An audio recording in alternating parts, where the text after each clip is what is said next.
வாழ்க வையகம் வாழ்க வையகம் வாழ்க வளமுடன். குரு வாழ்க குருவே துணை.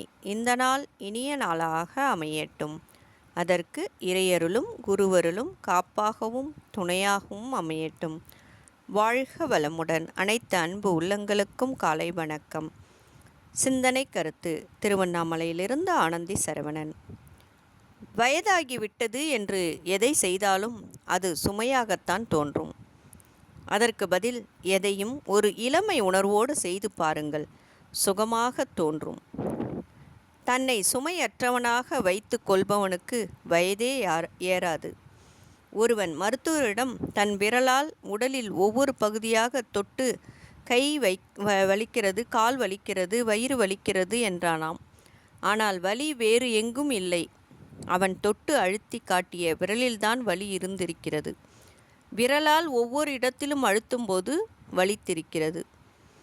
அதேபோல் மனதில் சுமையையும் வலியையும் வைத்துக்கொண்டு பல விஷயங்களை சுமை வலி என நினைக்கிறோம். சுமைகளை களைந்துவிட்டு ருசித்து வாழ்ந்து பாருங்கள். வாழ்க்கை இனிக்கும். வாழ்க்கை உங்களை இளமையோடு வைத்திருக்கும். பிரச்சனைகளை உடனுக்குடன் இறக்கி வையுங்கள். இல்லையேல் உங்களுக்கு பாரம் அதிகமாகிவிடும். சுமக்க முடியாத அளவுக்கு கூடிவிடும்.